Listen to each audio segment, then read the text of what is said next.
Well, good afternoon. Good afternoon. We're glad to be in the house one more time. Welcome to Budgeting 101 and Crediting Repair. We are very pleased to be here and we are excited to see our people prosper. My name is Iris Blackshire, and we have Shane Kelton. She will do the credit repair part, and I will do the budgeting part. So we're going to start with our budgeting. Let's see if we can get the presentation up. Okay. We plan to do a series of different phases of budgeting credit repair for the next couple of months. Yeah. Because it's not a one-step process. You have to learn all the facets of the process in order to be successful. So if you, for an example, if you want to start baking bread, you just don't get flour. You got to get other ingredients in order to know how to prepare for the actual loaf of bread to come out the oven. So we want to make sure that you have a clear understanding and that there is nothing that you are hindered by in life, such as bad credit or the actual budgeting.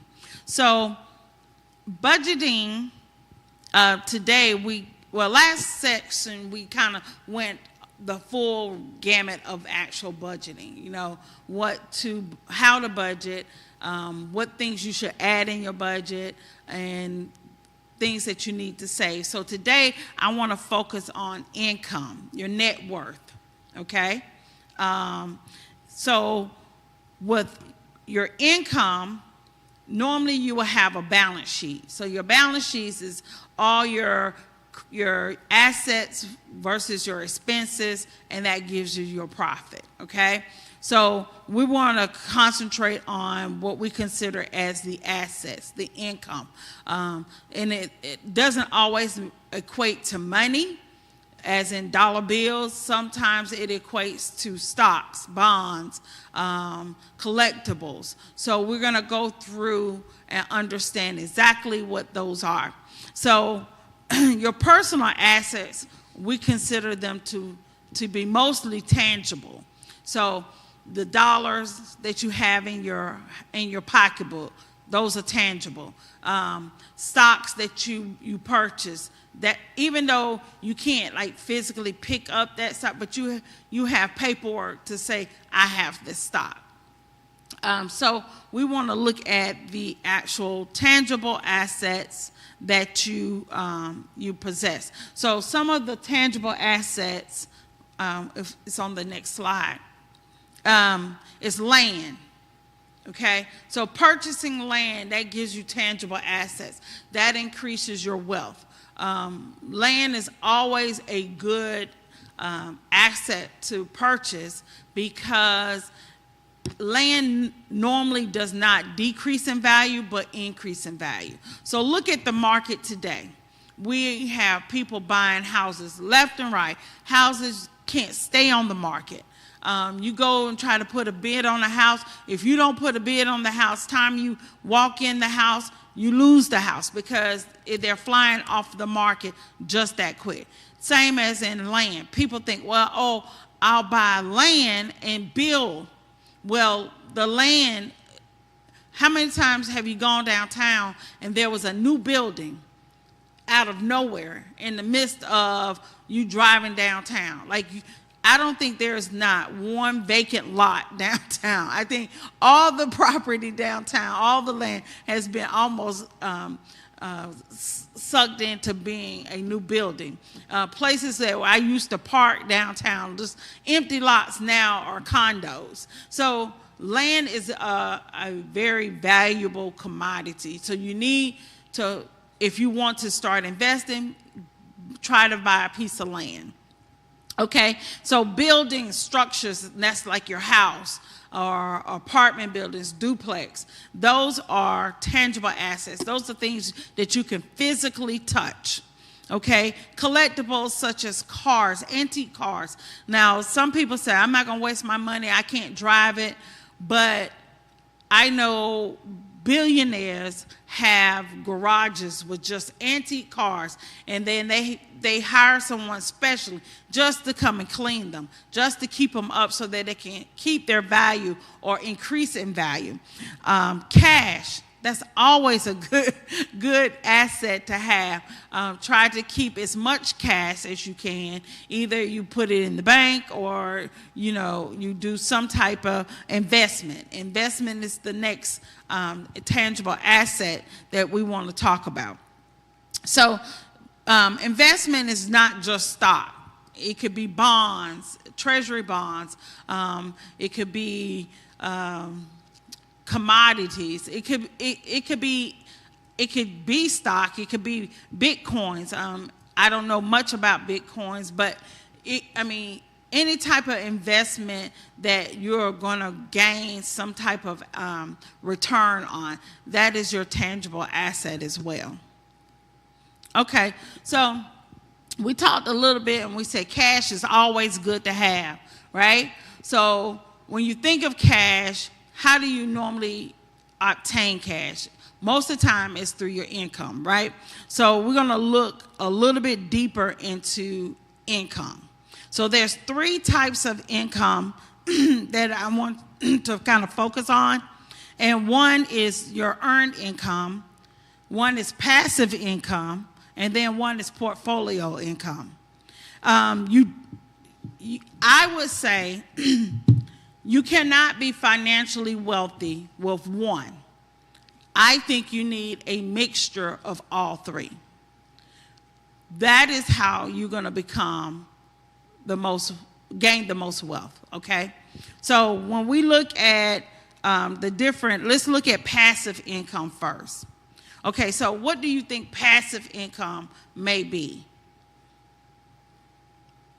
Okay, passive income is those things like cash flow from rental properties, dividends from stock, the sale of royalties or products.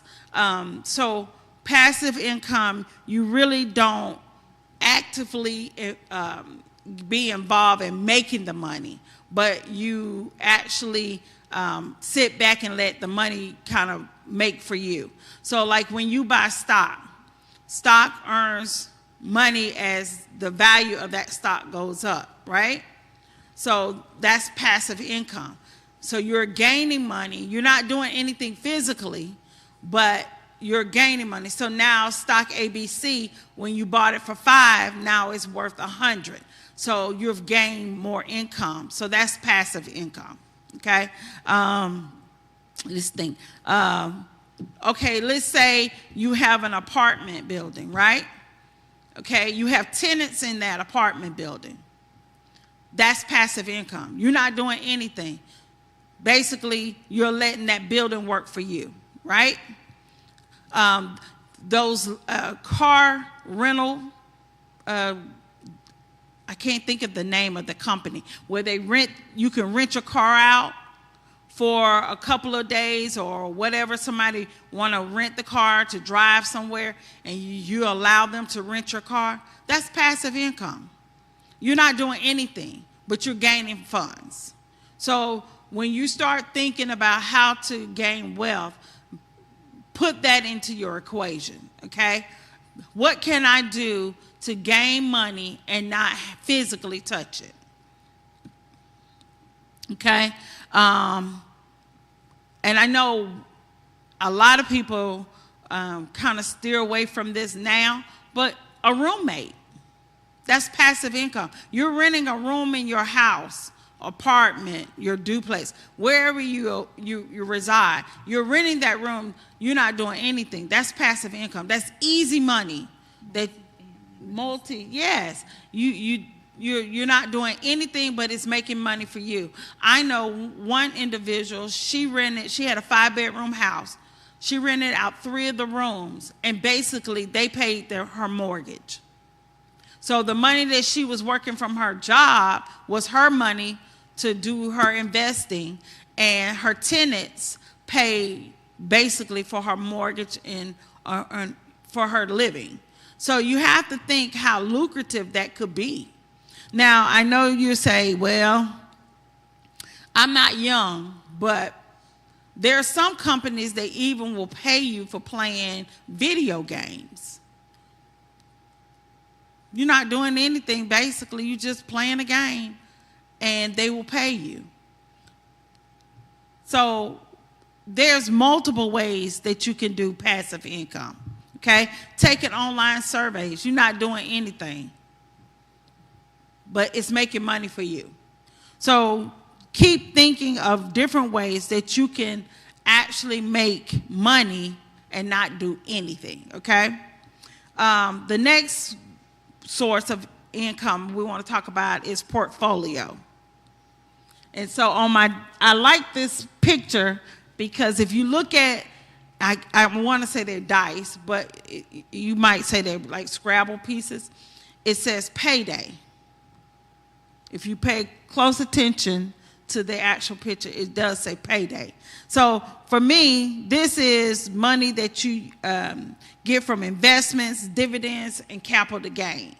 So we know about investments, right?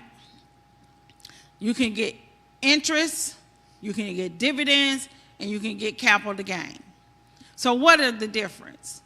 So interest is like the monies that you earn for keeping your money in a vehicle or a bucket, okay? So a savings account, okay?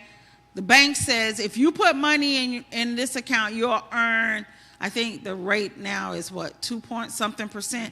It's a little low, but still, it's money that you didn't have, right? So interest from a savings account. Now, you can also get an interest-bearing checking account. So money that you put in your checking account, depending on your bank, you can earn the interest, okay? CDs. CDs are long-term, or sometimes it can be short-term. It could be, I think now, you used to could get a CD for 3 months, but I think now the going is about 6 to a year. So the longer you keep the money in the CD, the more interest you're going to earn. So basically, you give the bank your money, or you give the institution your money, and you say, hold this money for me. And he says, okay, if you give me that money, I will give you money on your money. So it's similar to savings, but with the CD, you can't come and take it out. Okay, so it sits there for a term. Savings are free for you to withdraw. Now, because of regulations, there are some stipulations on how much or how many times you can withdraw within a month span. So you have to check with your bank to see what the requirements are for that. Bonds, savings bonds. So basically it's like the CD, but bonds are more on the federal side, of the government side. So what the government says, if you loan me some money, I'll give you some interest, okay? So what you're doing is giving them your money. They're the lien holder of that money, right? And then they set for a certain time period, and then you earn a certain dollar amount, okay? So it's similar to a CD, but the government is the holder instead of the bank or the institution. Money markets. Now, a lot of times people get money markets and interest checkings a little confused. They're similar in structure, that you can write checks on them, but the withdrawal is like a savings. So they limit to you on how you can like go to the teller machine and just take money out, or go to the teller herself, in the front line and do a withdrawal ticket. They limit you on those type of withdrawals, but for you to write a physical check, I think there's no limitation. But check with your bank just to verify. But that's the difference between just an interest checking where you have free reign, just like just like a regular checking, to write checks, withdraw money, and you still earn interest on your money. Now, on those accounts, you're not going to get any interest if you don't put any money in it, right? So a savings of $5, even though it's $5, it's not going to get you much money, right? So if you continue to feed that savings and you make it grow, your interest is going to grow, okay? Most interest is compounded. Some are simple. You just have to check with the institution how they actually structure their savings account, okay? Dividends. Dividends comes from purchasing stock. So, and we call them shares, okay? So I have probably about 40 shares of Wachovia stock, okay? Wachovia says, since you trusted us with your money, when it comes to our annual, what they call it, bookkeeping or annual review of the company, if we gain income or profit for the quarter, we will give our stakeholders, our shareholders, some money for trusting us with their money, okay? So then you'll gain money. You didn't take the money out of the stock. You didn't sell the stock. The stock is still there, but they're giving you some money just for holding, similar to interest, okay? But with interest, most of the time it's more of a lucrative movement. With the stock, it sits there unless you trade it. And at that point, if you trade it, you don't earn the dividend. So it's a reward for keeping the money in there, investing into that company. So a lot of people think stock is just you gaining money, but stock is you buying into that company. So if you only have one share of McDonald's, you own 1/10 or 100% of McDonald's. You own a piece of McDonald's, okay? Now, when it becomes the point where you own, let's say, 10,000 shares, 20,000, you have a little bit more say of that company. Then you become probably one of the board members, or you become invited to some of the decision making when you own more of that stock than just your 1 or 2 shares that the common person normally owns, right? Okay, payment for, payment in like a credit union. Like my credit union does not give out interest. They give dividends because they're saying you own part of the credit union.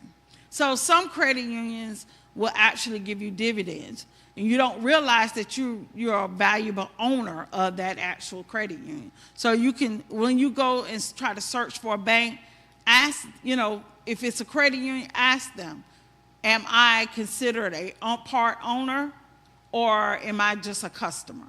And then you'll know whether or not you pay interest or you pay dividends. Okay, capital gain. A lot of people get so confused. What is capital gain? Capital gain is when your purchase price is smaller than the sale price, right? So that means you have made a profit. So when I bought my first home, my condo, I paid, I think, 90-something thousand for that condo. I sold the condo for $120,000. So the difference of the 90 and the 120 is my capital gain because I made a significant profit from that sale, okay? Now, there is taxes on capital gain, but we'll get into that later in our sessions so that you'll know how to maneuver your money so you won't be taxed so heavily, okay? Okay? Active income or earned income. Now, this is one that everybody knows, right? If you have a job, you have active income. You get your earnings, you get your paycheck. That is active or earned income, okay? Tips, that's active income. Commissions, income from businesses, like different adventures that you go into with people. Okay, so Shannon and I are going to connect, and we're going to start this business, right? The profit that we gain from the business is our active income, because we physically took active participation in that business. We actually did the work, right? We lugged the totes. We put the tables out. We built the store. We physically did something to gain that money. Okay, so that's active or earned income. So that is the most common, because we do it on a daily basis. Okay, so there's multiple ways you can get income, right? And I don't suggest you do one line of income. I believe you need multiple streams of income. However that may look, you need multiple streams of income, period. You can't live now on one income, okay? Back in the day, when I was first getting out of college, it was said, you must stick with that company for life. That's the only company. You shouldn't job hop. You know, the loyalty, you'll get rewarded at the end. And you know what that made us do? Stay broke, right? Right, that's ridiculous. And then I was afraid, oh my God, I don't want my company to know that I'm selling cookies. You know what I'm saying? Like, oh, I'm sneaking, like I'm cheating on my husband. You know what I'm saying? Like, I can't let them know that I want to sell flowers on the corner. Right, I can't let them know I'm selling Avon. So I'm like sneaking in the break room. You want to buy some Avon? You know what I'm saying? So, you know, because that's what we were taught. You only work that one job, and you're faithful to the day that you retire. And you retire broke. And then once you retire there, you go and stand and greet at Walmart. Because you need the income, because that one job just not going to provide for us, right? So there's multiple ways to get income. And I know Lyft, Uber, those are the common today sources of extra income, right?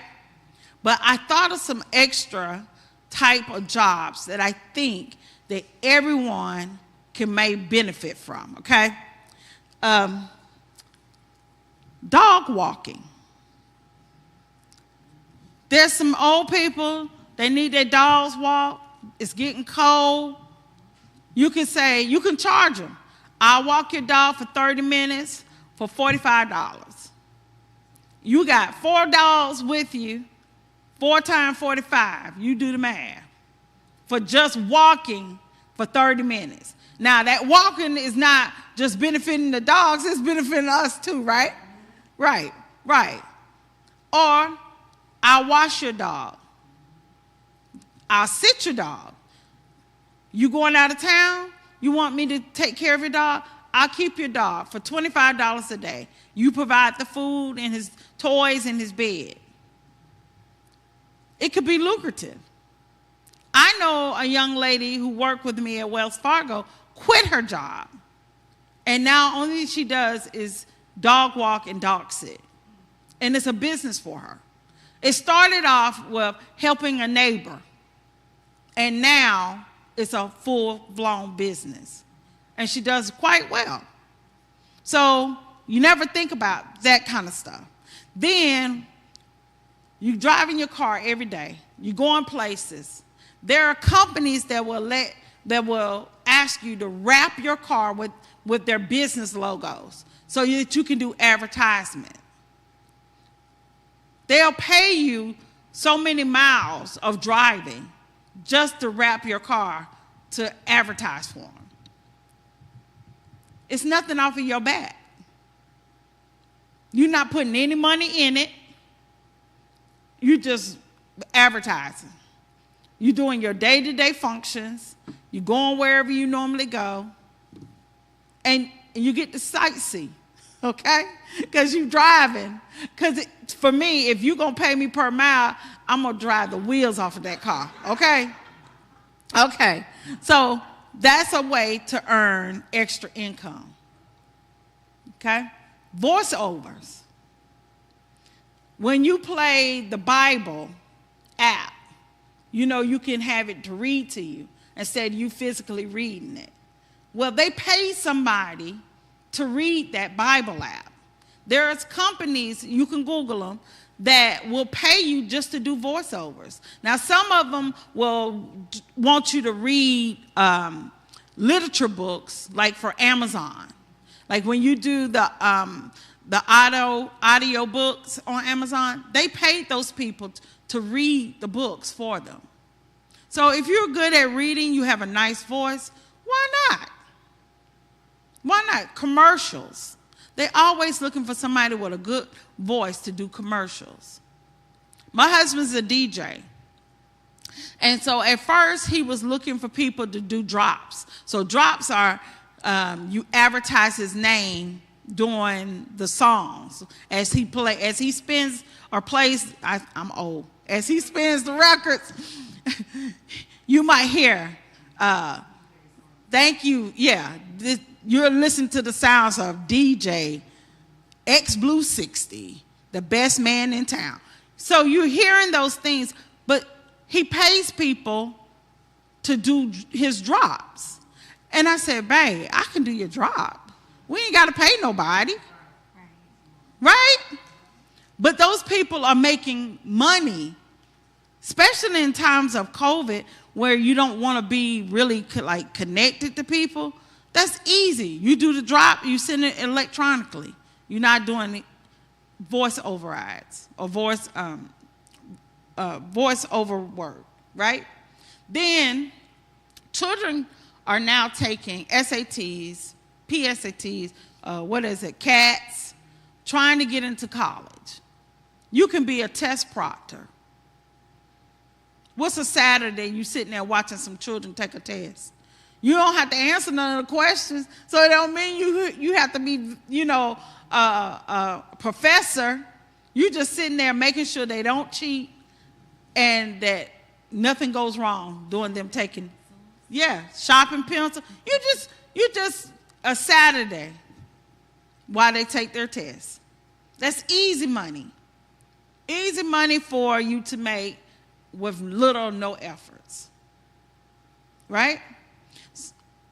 What about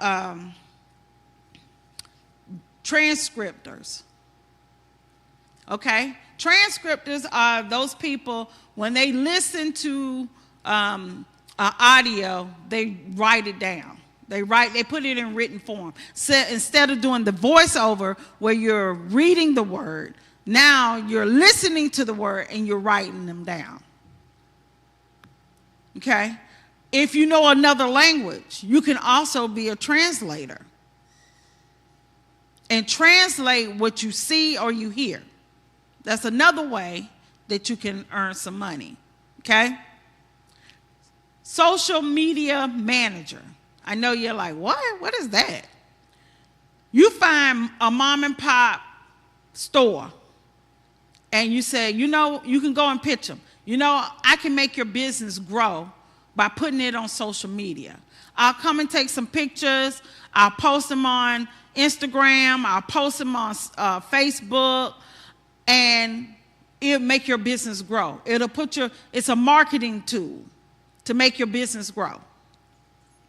I'll make your Instagram look like you have the best business. Cupcakes, you got the best cupcakes. I'm going to take that picture just right, put some of that gloss on it so the cupcake can be shining, and people will come. Start putting testimonies up there of how good your cupcakes are, and people will start coming to your business. Right? Easy. You're on Facebook anyway. Right. You're on Instagram anyway. Right. Make it make money for you. If you have a talent, not even so much a talent, if you just feel like you want to share, YouTube. Once you gain so many followers on YouTube, they start paying you. Okay? Ads will start giving you money. You'll start getting contracts. Oh, we'll pay you if you put on this wig and do a review on this wig. Oh, my wig is the best wig on heaven. Oh, it's full, it's nice, it's curly, it's easy to manage. Show how you put it on, and you just say, this video is sponsored by Harris R Us. Oh, it's the best hair ever. Right? If they agree to that video, then they're going to pay you. Some girls get anywhere from $3,000 to $5,000 just to advertise a wig. Right? Or HelloFresh, the best thing. Let me cook this meal up. You got to eat anyway, right? So once you start building up your followers on YouTube, you'll start getting those sponsors wanting to do business with you. Easy money. I know women, a lot of women that I follow on YouTube have quit their day jobs just to do YouTube. There's some girls that just vlog, and vlogging means they just show you their life. Okay? Time they get up in the morning to what they did the next day to going to a concert. So you're just following along with their lives. And then to me, it's like the modern day soap opera, right? You remember Days of Our Lives? I know General Hospital. I be running home, trying to get home. I got to watch General Hospitals, Mom. What's going on? Who in the hospital today? You know what I'm saying? Who in a coma? So it's the modern day soap opera. And then you have your girls that know how to do makeup, so they're teaching you. So why can't you use that same concept on something that you do every day? Like if you know how to paint, why can't you just start showing this is how you paint, this is how you sculpture, why not? But any of these jobs that you do, you have to stick to it. You can't do it one time and say, oh, I ain't getting no followers, I ain't gonna do it no more. It's about a constant pace. You gotta do something to make something, right? Right. Mystery shopper. Now I did this for probably 2 years. You go and you make this deal with the company. Okay, I'll buy your stuff, or I'll go to your restaurant and see how your employees treat me, how the food tastes. So you're being undercover. You walk in just like a normal customer, and you monitor and you look at everything that they do. Right? So then you come back and you give them a report. This is how good or this is how bad your company has performed. That's easy. You get a free meal because they're going to pay you. You get a free meal. You get some merchandise. It's easy, right? Okay. Let's say you're artsy. You can draw. Making invitations. That's easy. You don't have to physically print them out. You can do them digitally on Etsy. I don't know if some of you are familiar with Etsy. Etsy is just another marketing place for creators, okay? So you digitally make these invitations and you sell them by the downloads. So you make the invitation, $25 for the download. They download it. They're responsible for printing. They're responsible for, the envelopes. It's out of your hand. It's easy. Easy designs, right? Easy. Now, all of these incomes are not going to do you any good if you don't save some of them, okay? So every dollar you get, you don't have to spend, right? So let's say you do an invitation business, right? going well for you. That profit, you want to save part of it, okay? Now, depending on your business, like you want to buy some new software, you want to buy a new computer, depending on your business, you'll know how much to actually stash away.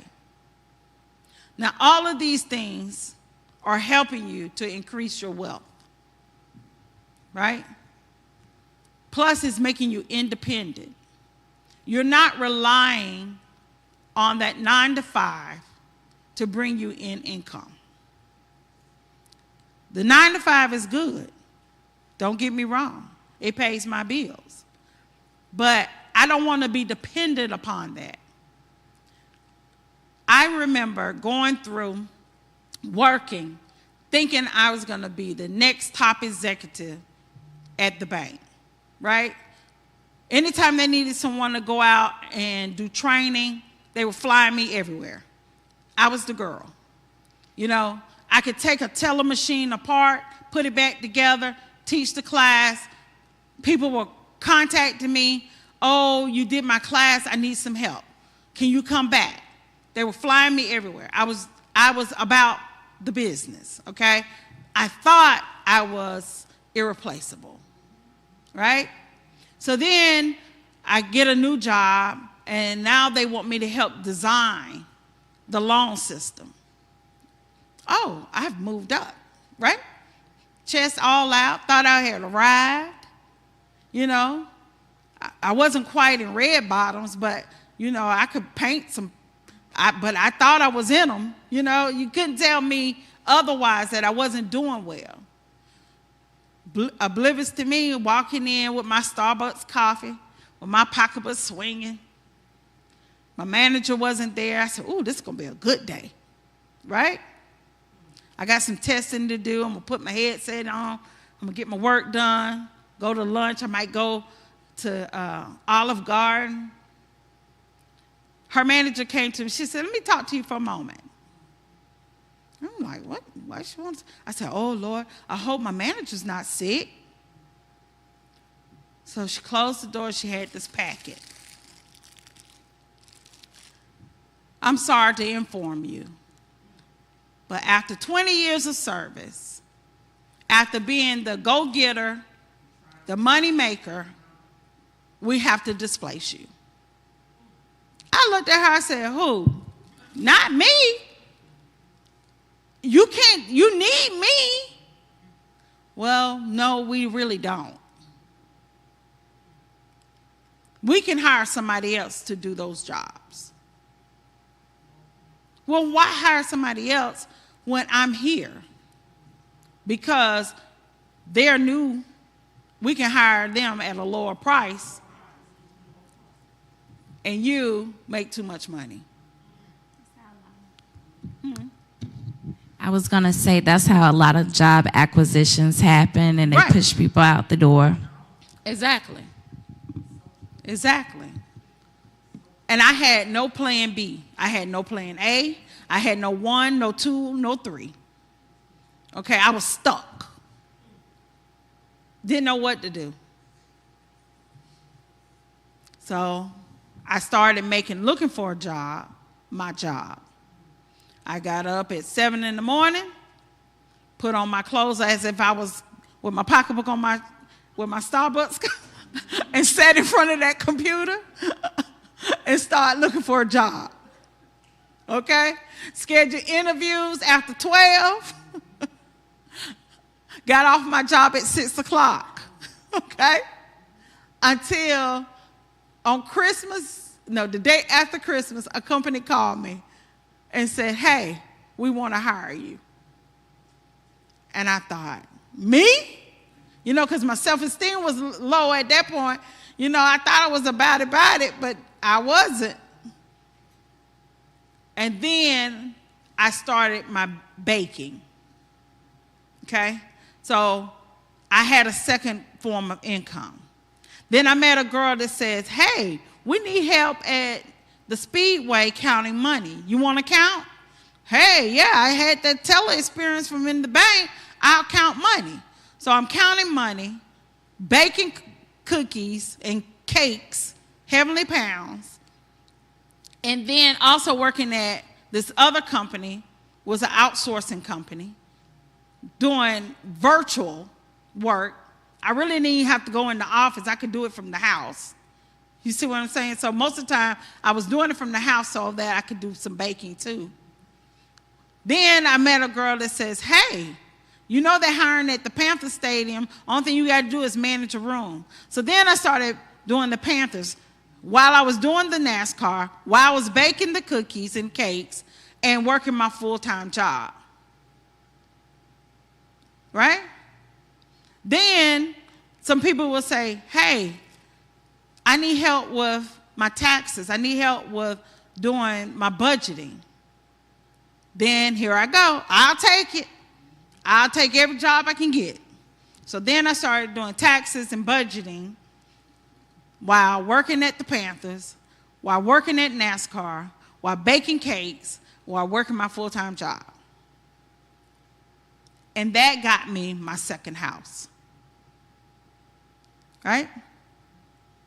I couldn't stop doing those jobs. Some of them I had to stop because of COVID or health reasons, but then I picked up something else.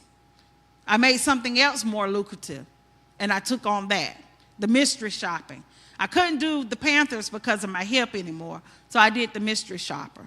I would go to car dealerships like I'm going to buy a car just to test them, to see. Or I would have to order something off of Amazon and read the book and give my review on Amazon. So there's multiple ways that you can build your wealth.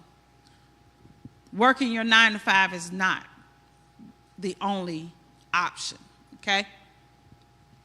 And then while you are building that wealth, your income, saving some money, you also need to pay off your debt. Having credit cards are good, and Shane is going to talk to you about debt, having credit, what does that look like? But pay down your debt. Get your debt under a certain threshold so that your credit can open doors for you. Okay? Any questions? Yes, ma'am. How long from the time they let you go until December? When did they let you 2 months. 2 months. Yeah. That day when I got released from the bank, I was in a running club that was trying to teach me how to run. I think I ran about 10 miles crying. Oh, God, what am I going to do? Oh, God. And then finally, I said, Iris, get yourself together. What is you crying for? And then I felt heartbroken. Yeah. How could they do this to me? And so my manager gave me the choice. She said, you can come in, but you really don't have to. Focus on finding a job. But in my mind, I couldn't let it go. So every day I would go in there. Hey, she was like, why are you coming in here? You know, because I had a certain time where my actual release date, but I could still come in and work. And I would come in there and work. And I said, I don't know how to turn off my dedication to you, but you turned off your dedication to me. So then I had to look at it. Iris, you're being used. Instead of you using that job to elevate yourself, they use you to elevate them. Now they don't need you. So they gave you a severance package. Yes. Oh, God. Yeah, they gave me a severance package. I think it was 6 months. So, you know, in the 2-month period, I'm thinking, oh, God, I ain't got but 4 more months. What the world I'm going to do? You know, I'm going to lose my house. I ain't going to have nothing. You know, I might as well sell my car. I'm going to have to go live in the shelter because me and my dog, like, what am I going to do? But I made it a everyday routine to get in front of that computer. And I was ready. If they say, we want to interview you in the next hour, okay, give me the address. I was ready. So I made the routine that I did for somebody else my routine for myself. That's right. Self-love. Love yourself first. They say they love you. They give you trinkets. Oh, first year anniversary, second year anniversary. They give you them little trinkets. But they don't cost but about 5 cents. I'm sorry. I know you feel like you're important and that anniversary gift means a whole lot, but they give everybody that. Okay? Everybody get the same gift. Right. So treat yourself by improving yourself. Read literature. You're going to have to let Nancy Drew go. Okay? Stephen King, let him go. Read some money magazines. Bloomberg. Anybody know what Bloomberg is? No? You never heard of Bloomberg? Stocks, money, investments. When I first started listening, I didn't have a clue. Now I got a finance degree, but they talk so high level. I was like, what? I don't know what they're talking about. But if you start listening, you'll start picking up on things. So then you start, when they say, oh, this is the best best time to invest into bonds.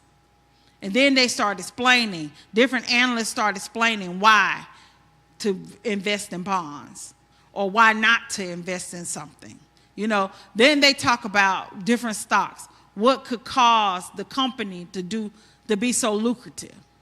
You know, what drives that company? You start learning. And then when you see stuff on CNN, you already have an idea. Oh, that's because of this. You know, you start putting things together. Then you'll know, I'm not investing in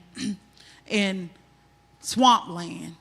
I'm not going to put my money in a basket with a empty bottom, right? You're going to start knowing where to put your money, how to invest your money, how to build your wealth, right? Money Watchers. It's online. I'm constantly listening to something to deal with wealth. I try to find people that are more than I am financially so I can understand how they gain their wealth. When I was working at when I was working at the bank where they let me go, I met this young lady. She was older than me, but I consider her a young lady. Someone stole her diamonds out of her house, one of the cleaning crew. So she had an insurance policy on the diamonds, all right, because it was in the house. But she also made the cleaning crew pay for her diamonds. So she got paid twice for her diamonds. And I'm thinking, dang, that's smart. I wouldn't have never got the insurance because I'll just make the cleaning people pay for my diamond, but I only got what I lost. But then she took that money and she says, oh, I'm going to get someone to make me a new ring.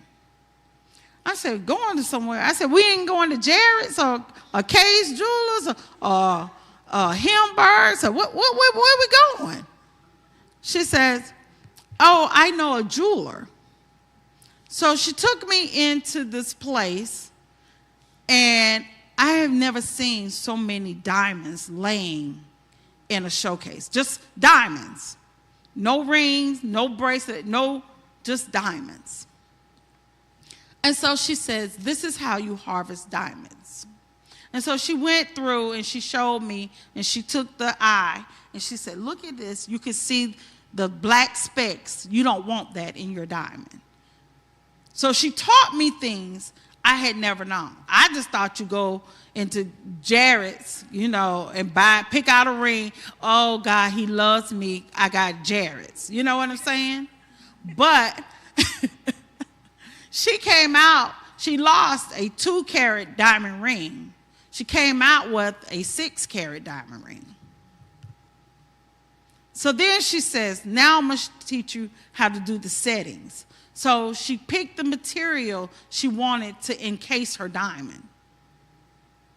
And she had them to set her diamonds. And she would not take that ring until they perfected it. And she wore it very proudly. And I said, got to be more careful. Where have I been? Living under a rock. But she knew something more than I knew. You know, I thought I was going to school her, you know, but she schooled me. I'm trying to teach her about makeup. Superficial. She teaching me about diamonds. That's always going to gain in wealth, right? They always going to, a diamond, gold, they're always going to gain in the value, okay?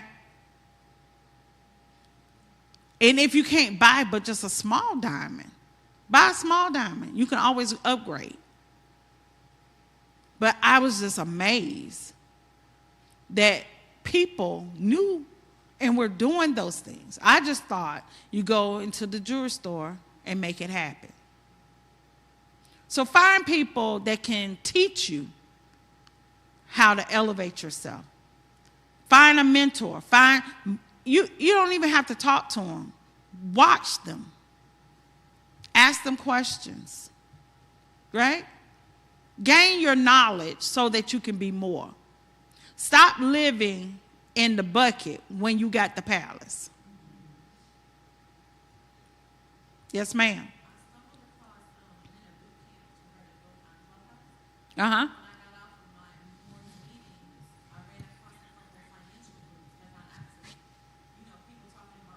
Yes.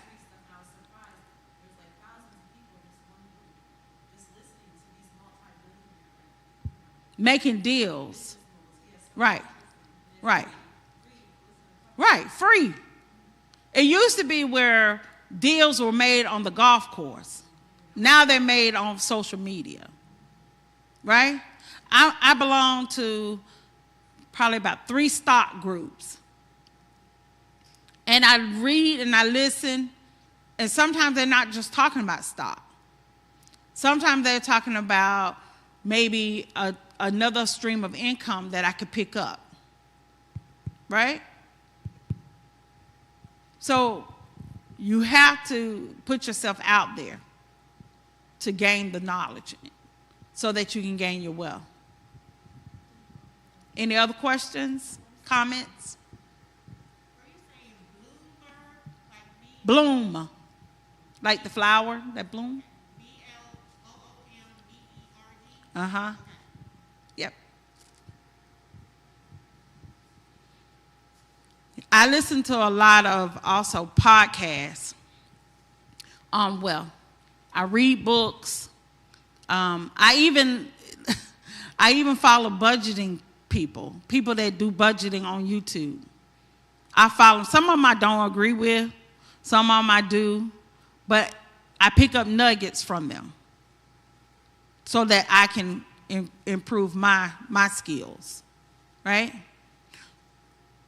So your first step in budgeting is making sure you have adequate income. If you don't have adequate income and you got more debt than income, you're in a deficit. You're in trouble, right? So let's get the income. Let's get our money. All right. You want to take a break? I want to give out some bill organizers. I think I might have enough. Did anyone get these last? Okay. If you already got one, I want to try to bless somebody who does not have, okay? And then after Shane does her, we're going to give out some bags. One of our church members has a business where she makes treats and T-shirts, and so she wanted to bless the people with bags. Okay? All right. Shane? Y'all want to take a break, or y'all good? Okay. Let's roll. Okay. Right? I am Shane Kelton, the Credit Shiro, and we're going to head over to the credit side of things. So Iris and I, we're on one accord as we should be, speaking about the financial aspects of things. So what we're going to be talking about is banking minor credit bureaus. As adults, we all should have a checking account as well as a savings. I speak to people on a day-to-day basis that only have prepaid accounts, and that is a problem. So I want to start out by talking about if you do have a prepaid account, an account that's not with a financial institution, a corporate bank, or either a credit union, what you can do to fix that. So a lot of things that stop people from having a checking account or a savings account with those financial institutions a lot of times are overdrafts, balances that have not been paid, and there are minor credit bureaus that monitor that information. We're also going to be talking about credit invisible because we have to prepare as a community within our communities for that. That could be something that is coming in the world as we know it now. COVID, the pandemic has changed a lot. In a lot of businesses, they're going to have to change their model of how they do things since a lot of people have been, unfortunately, affected in a negative way financially. So how we used to go about traditional leases when it comes to rental properties, when it comes to purchasing a home, becoming a home buyer, I believe that a lot of that is going to change. So we're going to talk about credit invisible, and the bank and minor credit bureaus play a part in that. What credit invisible is basically anything that is not reported to the major credit bureaus as we know them. TransUnion, Equifax, and Experian are those three major credit bureaus. You, as a consumer, have a consumer report. So we have to make sure that people are equipped. We, as people, are equipped and know exactly what that means. Just because it doesn't report to TransUnion, Equifax, and Experian doesn't mean that it doesn't matter or it doesn't play a part when you're trying to get a check-in, a savings account, even trying to purchase a home, becoming a home buyer. So the two major, well, not major, but I would prefer to call them major because they really play a major part when you're trying to maneuver in that financial space with banking. The first one is early warning. And I believe we have those slides up. Okay. So early warning, and I have a screenshot, and I also included the earlywarning.com/consumer website. If you know that you have an outstanding balance that has not been settled with a bank, I encourage you to take charge and visit these two websites. Because whenever you're thinking about your credit, whenever you're thinking about the root being finances, this is where you want to start. So if you go to earlywarning.com/consumer, there will be an application that you would complete, filling in your personal details, and you can fax this, but I would say if you want to fax it, also mail it. It doesn't have to be certified mail, but you could just send it first class mail. That would be fine for this. If you want to be sure, you could certify mail it, but I think it would be okay.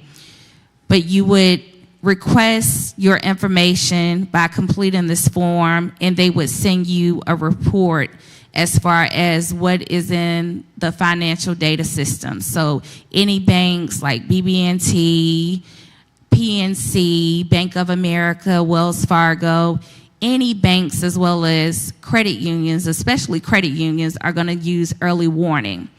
I will give an example of how important it is. Navy Federal Credit Union is a major credit union that a lot of people talk about when you begin to speak about credit. And there's so many other credit unions. They're not the only credit union. I love all credit unions because they are our friends. They have the say-so that has a flexibility. It's not a straight yes or no. It's not about being a certain way or being in a certain class in order to fit in a certain approval category with credit unions. Most of the time, the branch managers can approve things, and if they can't, they can reach out to their district manager. So credit unions like Navy Federal, you have to pay a small membership, maybe like $5 if you're going to have the checking that comes with a debit card. We're in North Carolina. I know everyone's watching isn't in North Carolina. We're an international ministry. But there's different credit unions in different states and cities. But for example, in North Carolina, we have State Employees Credit Union. Surrounding areas, South Carolina, you have, Founders Credit Union. So different ones, they may have $5 to $25 membership initial fee to get started, and you only can get in based upon affiliation, having a family member, Navy Federal, because it is militant background, being a part of one of the United States branches, military branches, or having a family member would be how you would get in, or a roommate.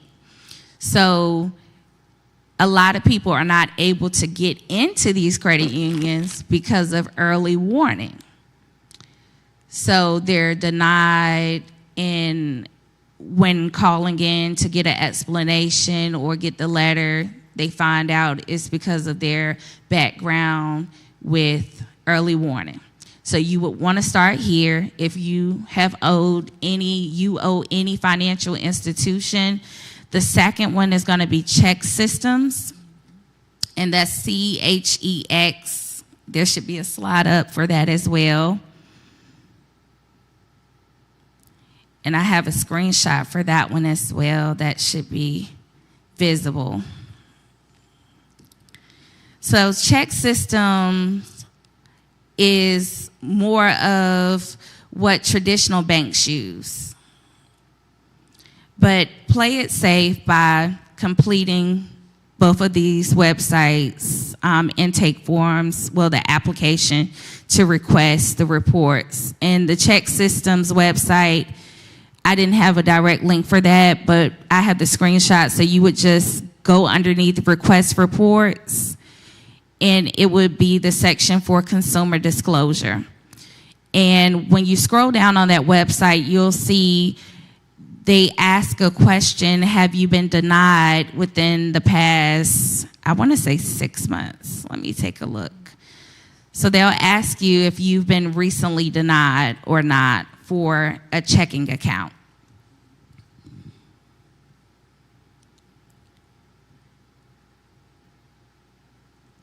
Okay.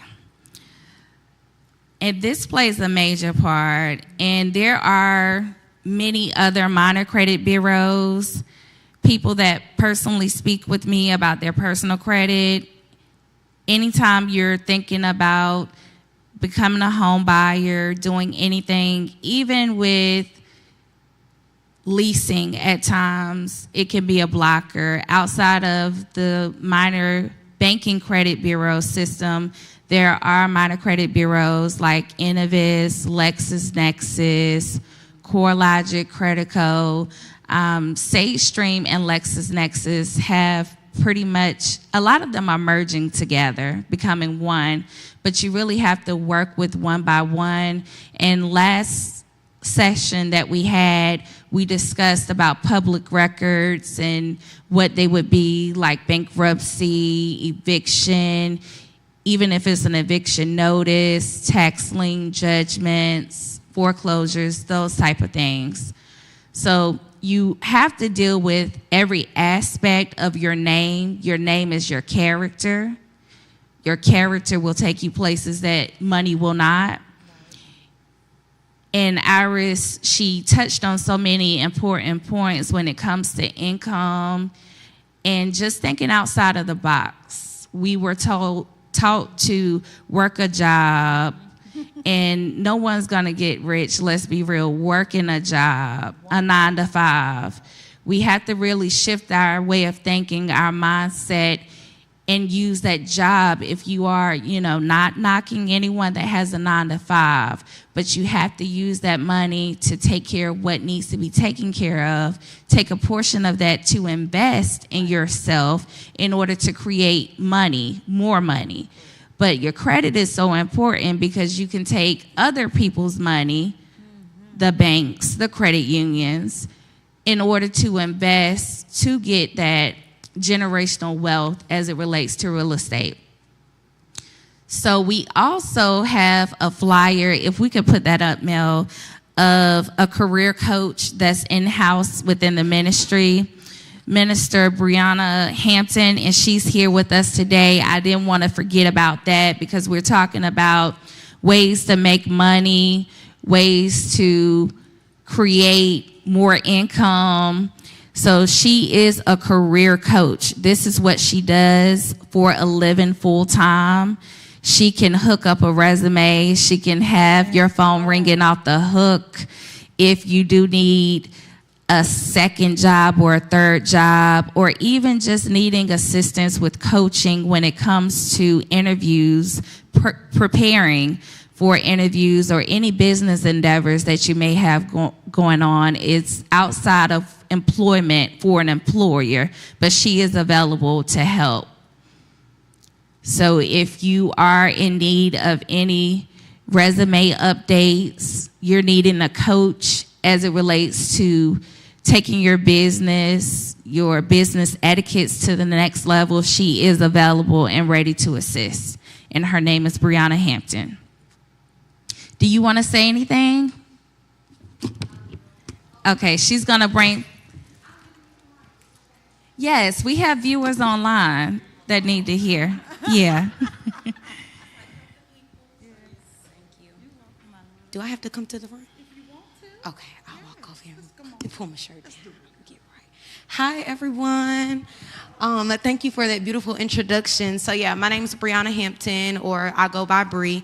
I've had my business doing career consulting. This month actually makes 3 years. So I've always been extremely passionate about it. And I feel like within the Black community, some of us have, went and got post-secondary education.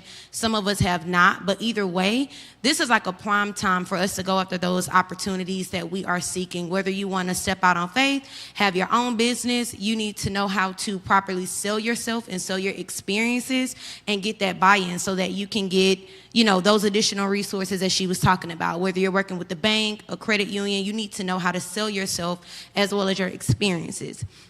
Now, even if you're looking to, get a new job or get a promotion internally, again, even if your boss knows you, even if your peers knows you, you have to know how to sell yourself. So these are just kind of some of the services that I offer, but I'm willing to work with you guys. I think my prices are very affordable.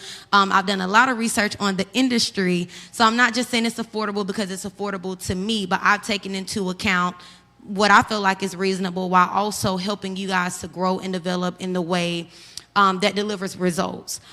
Just kind of a little funny story. I was talking to one of my friends. She's been with the company that I used to work for about 11 years. And, we were just catching up and she's like, I'm ready for a change. I'm kind of ready to do something different. And, we were talking and I'm like, okay, you got this interview. You're trying to transition to HR. I'm like, tell me a little bit about what you would talk to the HR manager about. And she's telling me this one example, and in her action, she talks about how she went to her general manager and, she got some feedback from him. And I'm like, Ashley, come on, sis, think outside the box, right? Think about those things that even though you haven't done an HR role before, think about some of those skills and experiences that you've had that really show that it's transferable and that you can do this new role that you're trying to go into. So health is wealth is health. And there's nothing that you cannot do. So if there's an opportunity that you want to go after, let's work, let's do it. And like I said, these are some of my services, but I'm willing to work with you guys and kind of come up with a package that's just for you. So if you say, hey, my resume is good, but like, I need to do some interview coaching. It's not just going to be the traditional, tell me about yourself. No, we're going to get together. We're going to talk about it. I'll go ahead and take a look at your industry or the role that you're trying to get into and kind of get some realistic interview questions so that we can walk through in prep. So not only do I do this kind of part-time, it's like my second business, but like full-time, I'm a recruiter at a Fortune 200 company. So I not only work to hire interns for our summer internship program, but I also work with entry-level positions as well. So I'm not just a person who's not only passionate about it, but I'm certified, qualified in this area, and I do this day to day. So it's not just, hey, I think this is what you should be doing. Like, no, I'm going to give y'all the real and tell you exactly how HR professionals and recruiters are thinking about you and how they're looking at your resume and how you present yourself. So I'm going to pass the mic back along, but thank you guys. That was awesome. You all make sure you connect with her. If you're on social media watching as well, the flyer is up. Be sure to screenshot that. And she's also on Facebook as well. Okay, does anyone have a question before we move any further?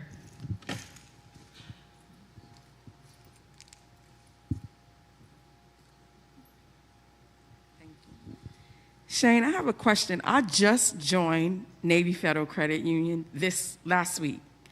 But my only thing was with them is that they don't have any branches. So I was wondering if I'm with Wells Fargo now, can I keep my Wells Fargo account and like do transfer individual? I really like hands-on banking sometimes where you can just go into the bank and literally speak to somebody.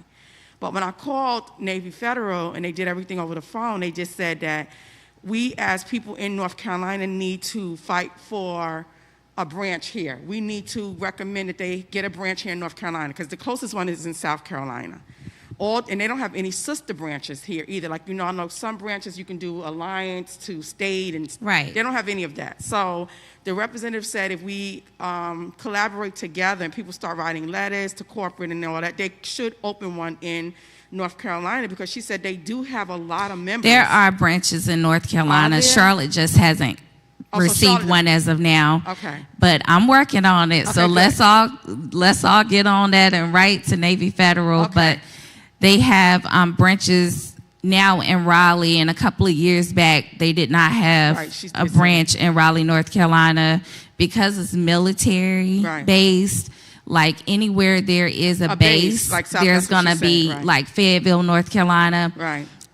Jacksonville, North Carolina. One is in Columbia. But the closest one is Columbia, South Carolina, as of now, to Charlotte. Okay, so my question, I guess, is because it would be just dropping money into an ATM machine. Or, you can wire transfer. So I did do that for the first time this time, but kind of like I was just wondering, should I keep my Wells Fargo account open as well? Because they was asking me, I don't need a direct deposit, certain amount or anything like that, but she said if you wanted to keep that Wells Fargo account, you can transfer over the phone, but you can't even do an online transfer like that. So I was just wondering, should I just fully go with Navy Federal or just keep my accounts like they are? I believe in building relationships, and that's what credit is all about. Right. Building relationships with creditors and lenders. Right. And it's just like when you have friends, family, it is a network, your close ones. Right. So you never know what you may have a specific need for in that specific space. Right. So I wouldn't advise, I'm not here to move, business all to credit unions. Right. But what I'm saying is credit unions, they are more favorable when it comes to us as consumers. Right. They're more generous when it comes to lending. Right.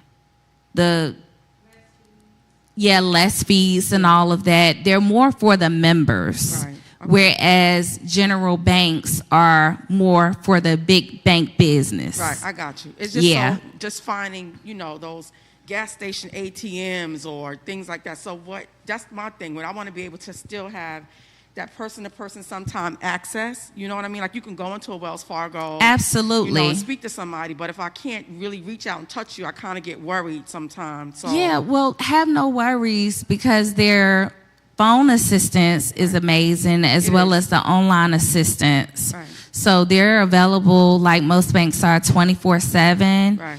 And they really go above and beyond like most credit unions do. Right. Just like a fish in the water, you scared to move over, Yeah. That's what it's stagnant. I'm so stagnant Because of what Wells. you're used to. Exactly. So I just wanted to figure out what would be the best objective for me. Have you looked into Founders? Do you know any family members that's a part of Founders? No, I don't know any family member. My husband was in the military years ago, so that's Okay. why we finally got. We didn't even know, that we can get into it, and Okay. then we found out that we could get into it, so we got in. But I don't know anybody in Founders. I'm already in Charlotte Metro here, but I really And kinda, that is a credit union. yeah, I kind of Okay. like Navy Federal because they offer a lot when I was reading up on them.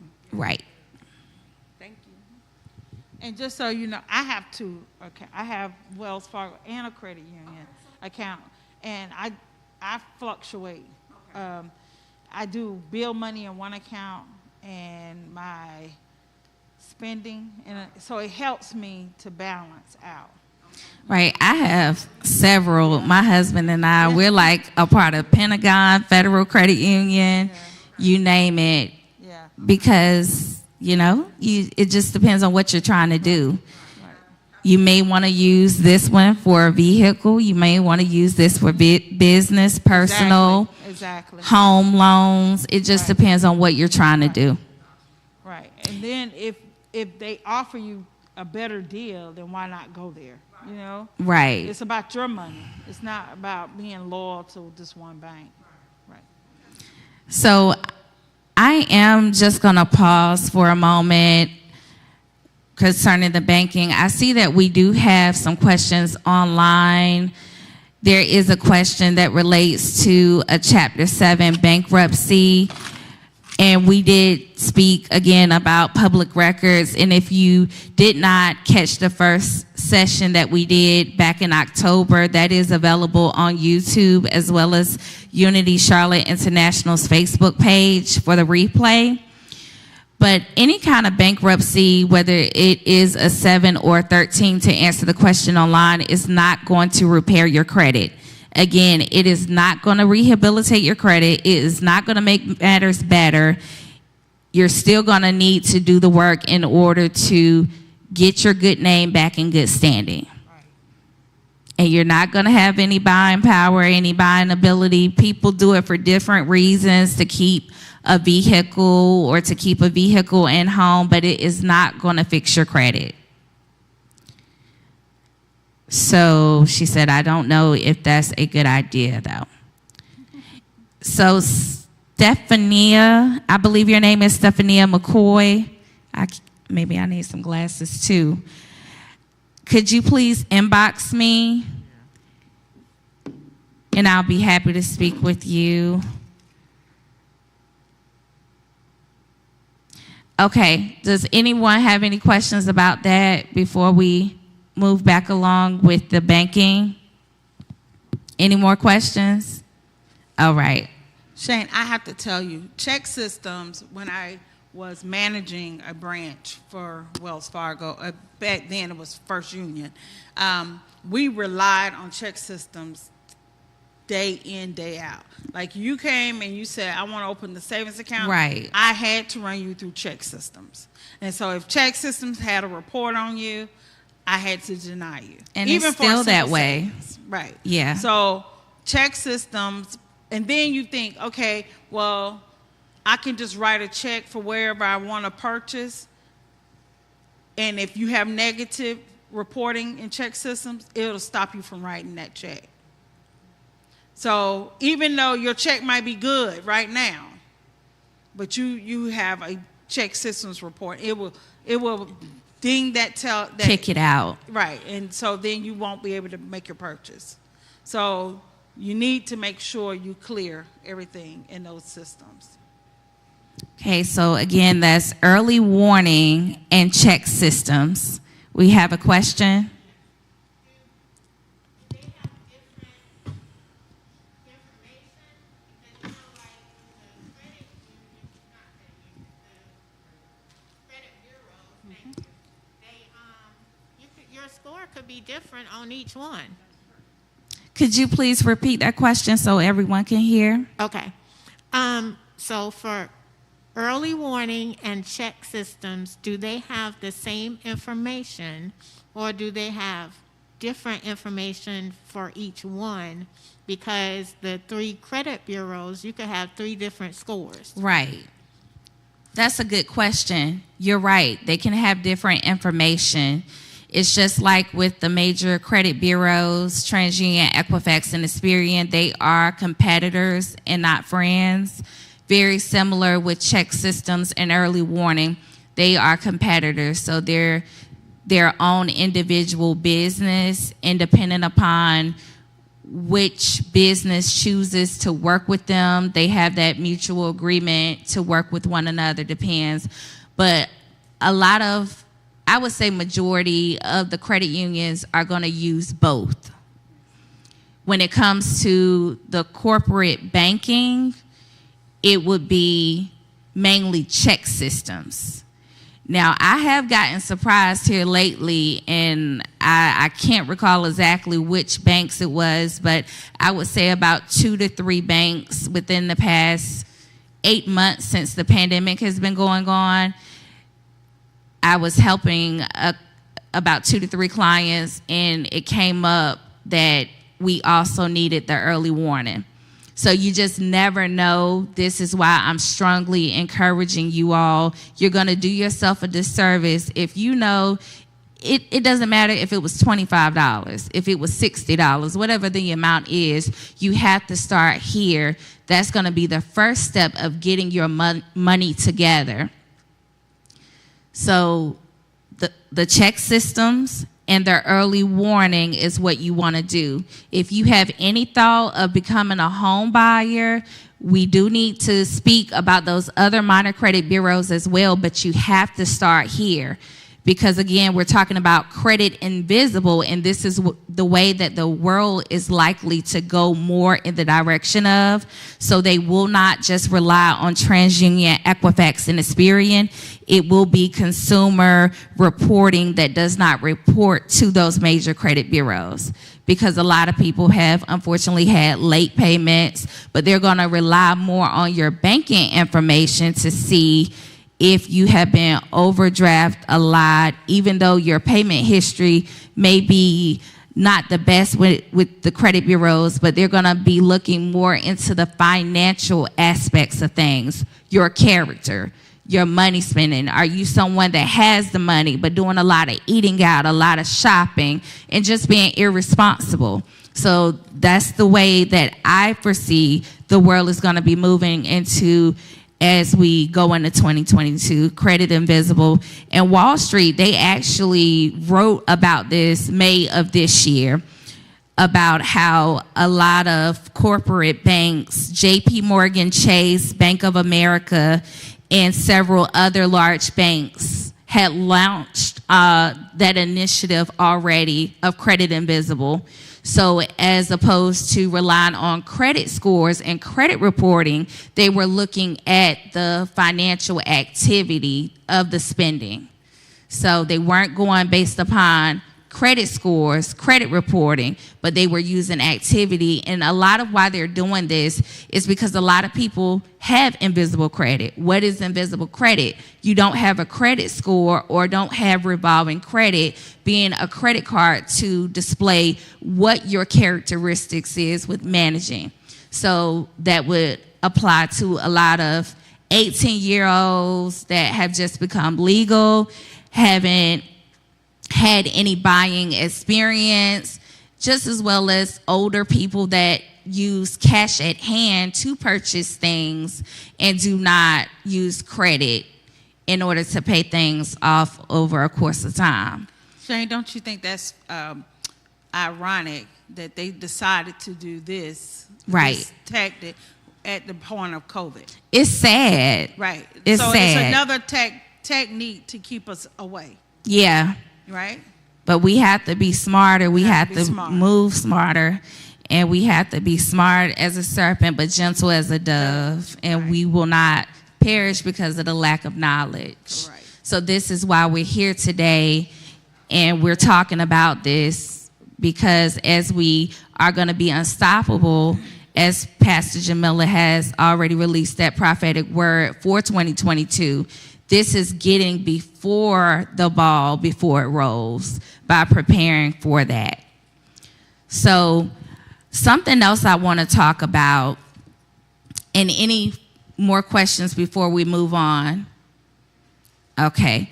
We're going to talk about opting in and opting out of pre-screens, because you can't fix your credit, you can't build your credit. It's not smart or wise, I would say, without knowing what pre-qualification is versus pre-approval.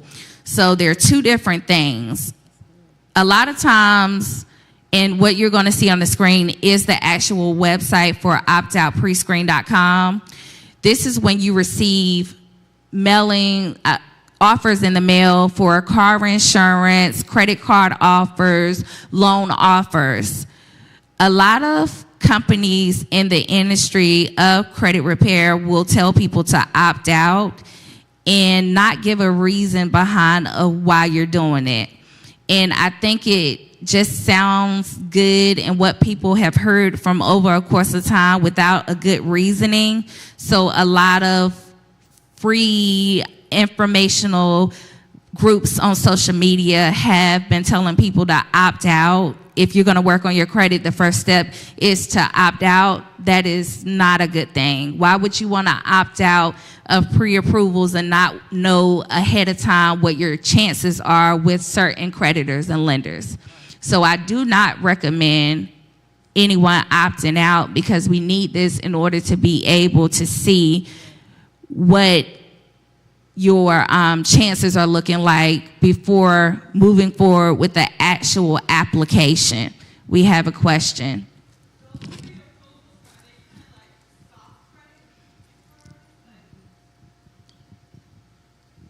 So, yes. Well, you said soft pulls. So it doesn't technically, yes, because it's not a hard inquiry. Right. On this section, there is a soft, hard inquiry section of your credit report. Mm-hmm. And all companies sometimes do not show up. Like with credit card companies, they should. But that's why I'm kind of being careful the way that I answer it, because I know sometimes there's critics, like, why did she say that? But it is considered a soft pull, but just understand it may not show up in that soft pull section of your credit report. So it's anytime you, based upon being a part of this opt-in pre-screen, so by default, all of us are opt-in. Okay. And that's the part they don't tell you. In order to be removed out, you would have to visit this website, this national-based website, or call that national toll-free number to request to be opt-out. There is a question if you want to opt out permanently, so endless time or 4 or 5 years, or if you want to opt in.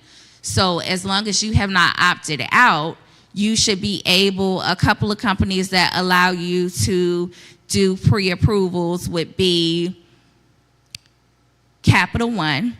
Mm-hmm. They're really good about pre-approvals, and if you, based upon your consumer information report, look as if you're a good candidate, and they're pretty accurate. Capital One is pretty good when it comes to pulling the information for pre-approvals, because they will not just say you look like a good candidate. They will give you the options of 1 to 3. If you get 3 options, you're in really good shape. If you get one option, you're in an okay state, but it could be that you are only going to get approved for their secured card, or it would be a partial secured deposit of $49 to $200. Okay. So that would not be a hard inquiry unless you were approved. So getting the information put on the application to see yay or nay if you appear to be a good candidate, that doesn't count as a hard inquiry. It's when they say, you look like you're a good candidate, congratulations, these are the 3 or 1 suggestion that we make. Once you proceed with that application, then of course it would be a hard inquiry because it's like an account holding. Hard inquiries are supposed to be connected to account holdings or anytime your credit has been ran in order to backdate it as a history too. Okay. And another reason why I did ask that is just due to the fact, you know how like you go buy a phone and they say, oh, it won't really bother your credit much. It's just like a soft pull to see what you are approved for. Or something No, of that nature. that's a hard credit that- credit inquiry. Yeah, okay. Like I said, the reason why I asked that is because back when you were speaking about the last class, looking into like business credit and things of that nature or trying to buy a house, that kind of concerns me about the whole looking to see what you do in your activity, because even though nothing's private, it's like a private invasion of it. Like, you don't know me. You only see what you know what I mean? So is it like bittersweet? That, like, could that be effective, like bittersweet being pre-approved or trying to buy a home or something like that if they do pass this law? I don't understand I'm the sorry. last part. Okay. Say that last part again. So So- I understand your concern because of the home buying. Yeah, so looking at this opt-out, you said you wouldn't suggest opting out of pre-approvals, right? Right. So speaking on the last class, you were talking about business credits and things of that nature. So I'm trying to find different ways to build my credit, become a better management person, money manager. So I don't know. I guess pre-approvals, people look at that like, why is she trying to be pre-approved for all these cards? Like, I don't know. So you just wouldn't just go on a pre-approval spree. So everything that we do, let's get an understanding that we're going to have strategy and the information to apply to the strategy before moving. Right. There's levels to credit building. So like last time when we were here, I did throw out for people to visit fingerhut.com as a way, and those that followed those instructions, it worked. They inboxed me and I gave them the steps of, how to use it, because you have to start with levels. You just can't, it's just like when you're 18 years old. You just couldn't go out and automatically get an apartment. You couldn't just automatically go and purchase a car, or at least a car on your own without having a cosigner. So I would not recommend just going to each and every website and doing pre-approvals, because you have to be careful, because again, you have some websites that will pre-qualify you and you have some that will pre-approve you.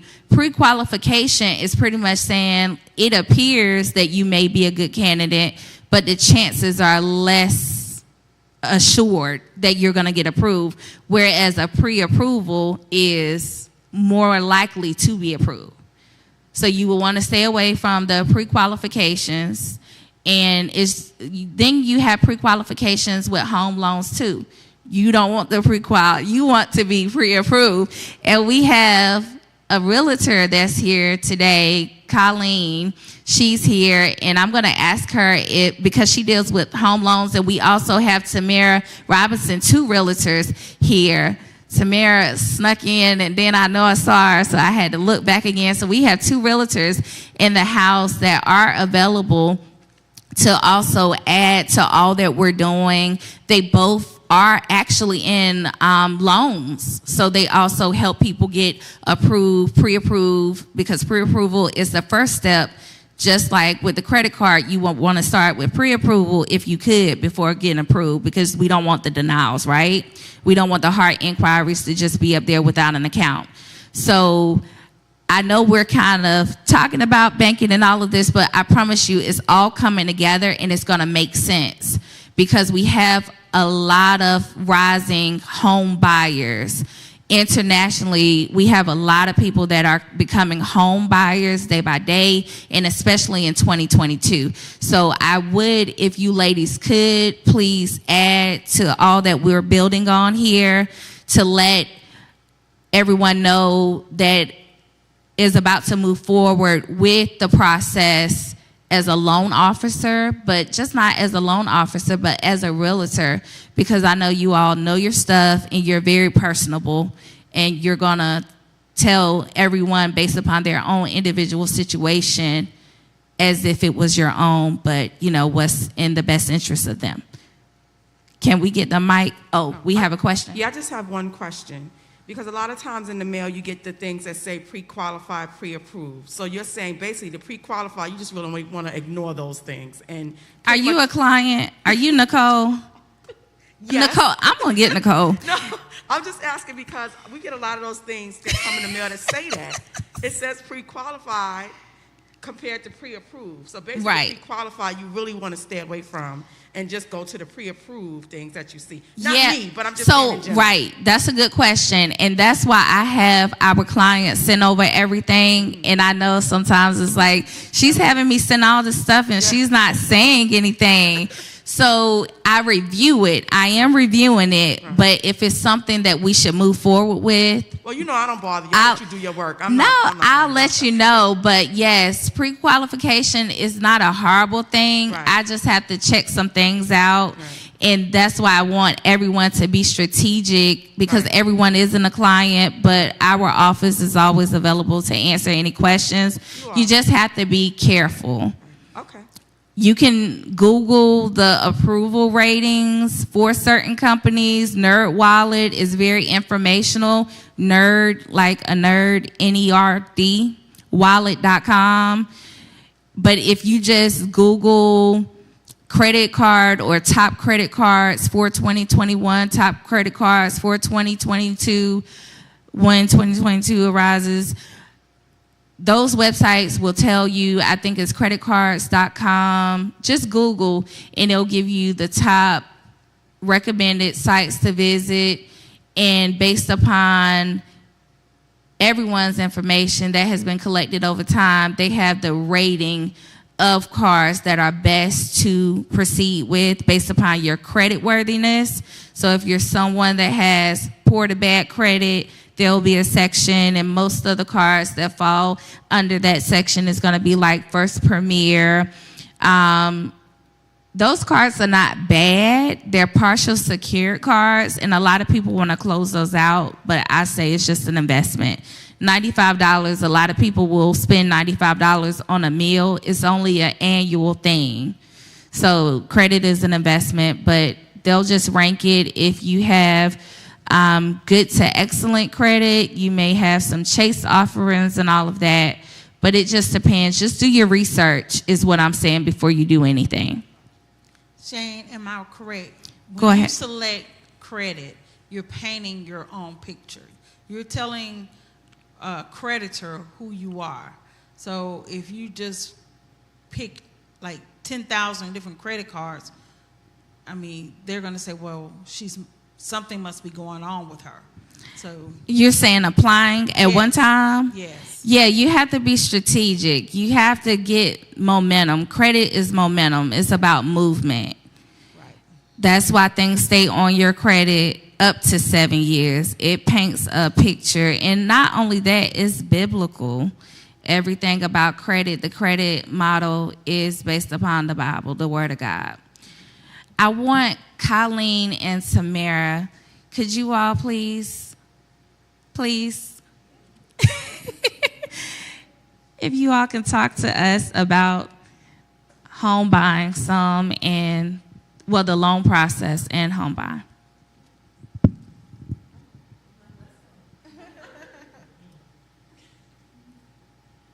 Okay, good afternoon. Over here. Okay. Yeah, come on up. Okay, good afternoon. Right here. Over here. Oh, sit. Yeah, Oh. yeah, come on. Hey. Hi. Come on. I'm like, come on, bring it to her. Come on. You come right here. Sit beside her.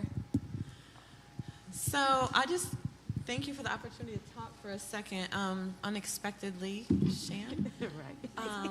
So with house buying, real quick, I'm divorced and a work in progress. So everyone has a work in progress story. So just because your credit score may not be where you want it to be, doesn't mean you're not going to qualify to buy a home. So I encourage everyone, for realtors, we don't tell you where to go get a loan.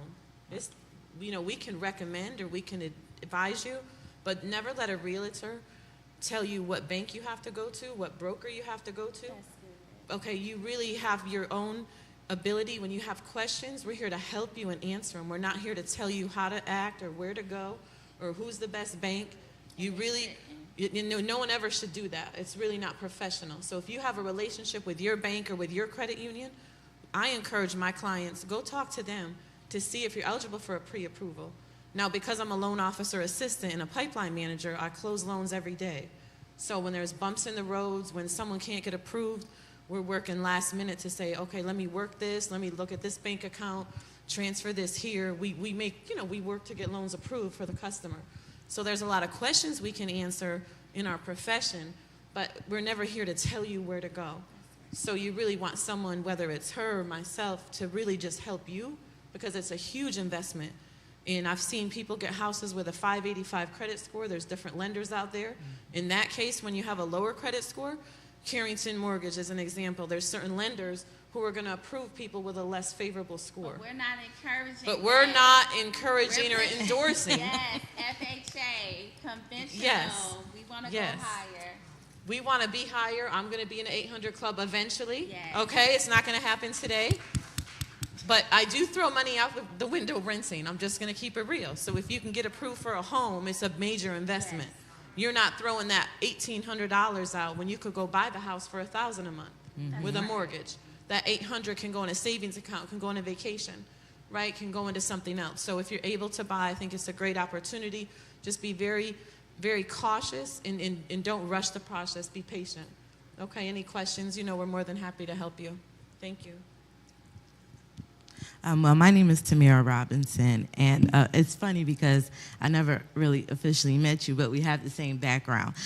So I've been in the mortgage business for over 20 years, and when the market crashed in 2008, I decided to get my real estate license, to have that background.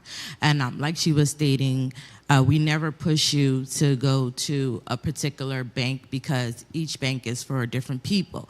And so what I always tell my customers when they have a realtor, of course, they might work with a preferred lender, but sometimes those preferred lenders may be smaller banks, and you have to pay attention because what a large bank may charge you for earned origination costs, it might be a flat $500 origination fee. But since it's a small mom and pop shop, they may charge you $3,000, $5,000. And so, a big bank may say closing cost is $5,000, but you go into a mom and pop shop and you got to bring $15,000, And so I have learned over time, because I did the business, I thought, when I see questions that may be so small that someone may ask in groups that I am in on Facebook, how did they not know that? And it's the smallest thing. So no question is a dumb question. Always ask first, because like she said, you can have a lower credit score, but what they don't tell you is with the lower credit score, even with some of these bigger banks, they're charging you points. So you have to pay a fee for having that lower credit score. So the higher the credit score is always better as well, and that can help you. And then there's some companies where if your score is low, they do rescoring for you. They offer rescore, where they'll tell you maybe if you pay this card down and it's a little less, you get it down $500 more, then that'll boost your score maybe 20 more points, and they could rescore. It's called a rapid rescore. So I just would advise you, always to just make sure when you're picking a realtor that it's someone who's knowledgeable, and not just really going to be an advocate for you. Because I've seen deals on the loan officer side of it. I'm a loan officer assistant as well. Now, just coming on the sales side, but I've been processing. So processing is the liaison between the bank and the underwriter. and getting you approved. So I'm advocating for you, and I'm looking at your documents, and I'm saying, hey, fix this before I send it to the underwriter. So we won't have to go back and forth about that. So it's always good to have someone who's knowledgeable when you're going into the process and not saying like, okay, I'm just going to get you this deal and sign it, and maybe you can get a credit somewhere or something like that. So that's my take. Good question.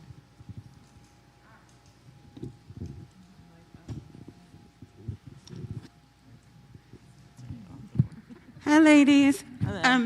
So I have questions. I got so many questions, but I'm interested. Okay, so if it don't make sense, I'm sorry, because I got like 25 million things going on in my head. So just like a car, the higher you put down, of course, is that true? Like the lower your mortgage payments are when buying a home, of course? And then, as well as closing costs. I'm trying to be careful about my verbiage because, like I said, I got so much going on in here. And, of course, me wanting to build from the ground up, depending on location, land and things of that nature, homeowners insurance, it's so much that comes with it. It's like, do you offer, as being a realtor, do you help offer, like, things as far as flooders, homeowners insurance, things like that? So it's like things that tie into it that I'm trying to learn about home buying. So in my experience, and everyone's different, I recommend, calling around. You're not just going to call one attorney for a closing cost. Because I've sent people to four attorneys or title companies for closing, and the prices are going to vary. So as a consumer, we will give you the knowledge to call and make the best decision for you. Obviously, I think the less closing costs you pay, the better for everybody. Yes. Right? But it's up to you to really say, okay, here's 5 or 6 people, and go call and see what works best for you. Because we're not going to mislead you or misguide you, but we will give you the tools necessary. And when it comes to new builds, there's all different criteria for new builds as well. The more down payment, you're going to buy down your points with the interest rate, yes. But it also depends. Do you have an investment property? Are you going to do a cash out refi so you can put that money down on a house? There's so many different moving parts. I've worked with a lot of investment property owners and where you can make your money work for you. So it just really depends. I think for both of us, I think that we're able to say, okay, here's the tools. Let us prepare you for what you need, and any questions, we're going to help you along the way. But you're making that best educated decision for you and your family. Okay, but definitely shop around, whether it's homeowners insurance, whether it's attorneys. Never just go with the first one. You want to put that work in and really get the best dollar for your value, the best value for your dollar. You just don't go with the first one who's going to give you something, so you can try to save money in the process. And I do have one more question. It may be stupid, but No questions are stupid. I know. I just want to know, like, say if your family owns some land and you want to build on that, right? Because I'm kind of in a phase where, like, I want to buy 2 homes. Like, if something were to happen to me, like, of course you don't want the bank to take your home, but, like, is it true, like, if your family, like, owns land, like, the bank can't really, like, if something happens, can they come in and just take that from you if you own, like, can they still, or, like, you... Like, what are you saying? Like, if your family owns the land and they paying the taxes on it, or didn't pay the taxes and the state comes and take it, the city takes it, or are they giving you? Because first you want to make sure, though the family own the land, that don't necessarily mean you own the land. Right. So you have to see who is on the deed. And so would they be deeding you a piece of the property? Okay. So they couldn't come and take the land that's owned, but the builders... Okay, I want to say this correctly. If the builders or contractors were not paid via a loan, they can put a mechanic lien on your property. Right. Okay, so they would remove the housing from that property, so they're not going to take that from your family, but it's complicated. Right. So you really it's just hard to explain, to be honest. Right. But they can, if you're not going to pay the house that's built, that can be taken, yes. Of course, you don't want to not pay nobody, but, right. like, things that happen, can like happen. COVID, Yeah. and, people are falling behind and things like that. And I seen, because I follow something called, like, Black Wall Street. I follow different things, and I'm just trying to learn as I go, generational wealth, and investments as far as single or multi-family homes. Do you know anything about that? Like, what would be a best recommendation investing into single or multifamily homes? I would be happy definitely to, give you an email to talk to you. Talk more I've worked with a outside lot of of this. property Okay. owners, multifamily, single family. It just depends. Everyone's situation is different and end goal is different. So to answer that directly, a yes or no, I Yeah. can't really say without knowing the whole picture because Right. everyone's situation is so different. Got you. So I'll be happy to help. Either of us can help after. Thank not you a so much problem. for answering my questions. I appreciate it. You're welcome.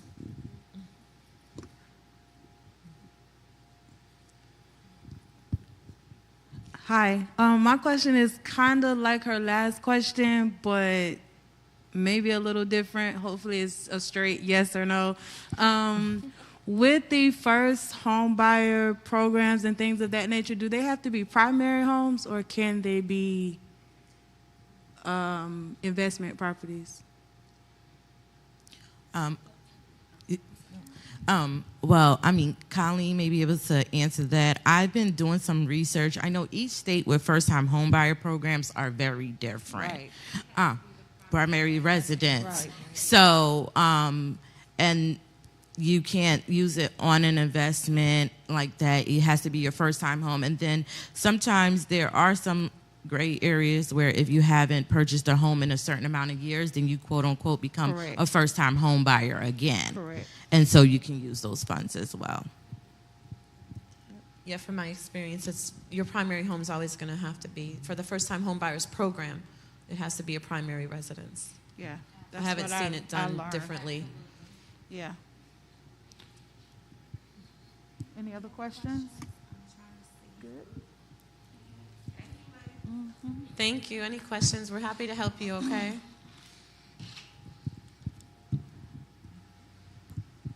Okay, and do you all have a number that we can post or something? Contact details? Yeah. Okay, we'll post both of their contact information underneath this live broadcast. Now, we were scheduled 12 to 3 p.m. We will be streaming live only up to 2 p.m. That will give us time to answer in-house questions further and to speak with everyone.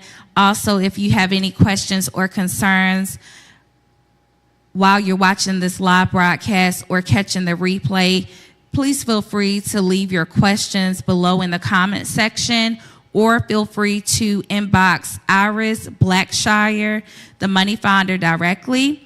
Or you can also inbox myself, Shan Kelton, the Credit Shiro, as well as reach out to the office, and I can post our availability as far as office hours. So everyone that has spoken today, Brianna Hampton, myself, Iris Blackshire, Brianna Hampton, Colleen, Ryan, Tamara Robinson, we will be posting their contact information, how you can get in contact and stay plugged in, connected with them on the journey to better. So we're going to be wrapping up in about 8 minutes. I am skimming through the lives. Yeah, I'll let you do that to see if we have any questions or concerns. So again, we're encouraging you all to pay your bills. Pay your bills on time. All the time is the goal. To take care of the necessities. Prioritize your necessities over your wants first and foremost. So making sure that those priorities, what are our priorities, the bills that we know that we have to pay to live somewhere. So you got to pay your rent, you got to pay your home, mortgage payment, you got to take care of your lights, water, gas, those type of things are necessities. You got to have food, you got to have personal care. Some things you can do without, but we're just wanting to make sure that with all that we're doing, we're getting an understanding and we're constantly being renewed day by day throughout the day. So the way that we did some things last week, or even with it being now November, before we know it, we'll be shifting over to December in a new year. Making sure that you're revisiting your budget on a monthly basis, making sure even when things happen, and even if you already have that budget set out for the month, that you're making necessary adjustments the week when you have life happen. Unfortunately, life is going to happen to the most of us, the very best of us. Things are going to happen, tires, car. You're going to need things. Your kids are going to need things. So let's just make sure we're working towards that. If you are someone that is listening and do not have currently any type of emergency fund, we want you to at least start out by saving $1,000. So connect with us in order so we can get busy and help you do that, because it's not that you don't have the money. A lot of times it's what you're doing with the money that you have. So we want to help you work on that. We have another question. Can you go to her? I'm going to answer this question. So we have a question online.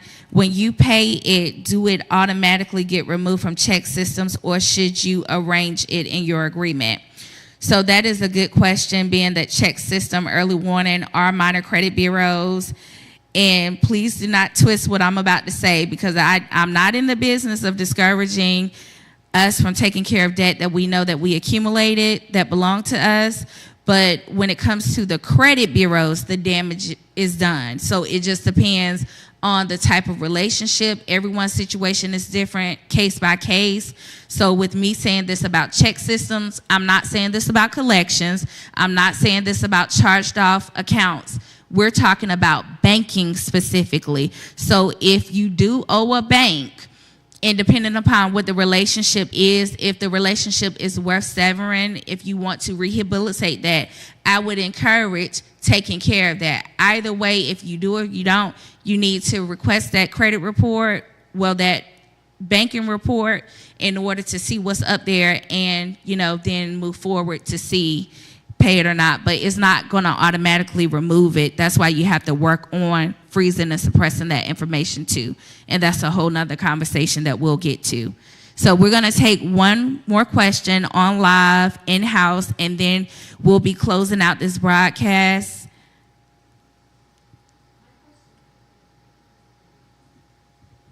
Okay. My question is, let's say you have $400 or $500 and you're working on that $1,000 goal for emergency fund. Is it best with someone who's working on their credit to put that into a secured credit card so you have the savings while building your credit? I'm sorry, say that again? Is it a good idea to take your savings and get a secured credit card while you're building your credit? I wouldn't recommend that. Okay, thank you. You need to have liquid cash available. So whatever you took for a secured card, and I don't recommend fully secured cards, only partial secured cards where you may pay $49. I don't even like the whole $200 thing, because instead of going to your credit union, your bank, and getting a card, $200 to $500 secured card, you can do a lot more with less money. And it's just as effective as it relates to credit.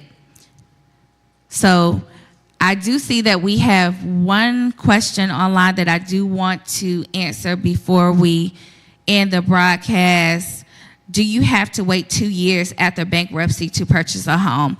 This is a good question, because a lot of people want to know you really have to wait a year if it is still available and visible. And I would come in there if you do have an existing bankruptcy. The goal would be to get that off of the credit, freeze and suppress, and working with the minor credit bureaus to have that removed, as well with the major credit bureaus. But that's a good question. And if you would like to inbox me directly or call Stacy Scott, I will be glad to speak with you more about that. So we are at 1:58. It has been a pleasure being able to speak with you all the great questions that you all have asked. We're glad to see that everyone is eager to learn, and this is just a growing process for us all, because this also helps us grow as we're helping many to be able to think from different perspectives, and to make sure that we're updating our material as we're going out to help more grow. Again, we will be putting contact details in the comment section. We love you all and hope that everyone has a great weekend. If you're in-house, you can stay over for any questions.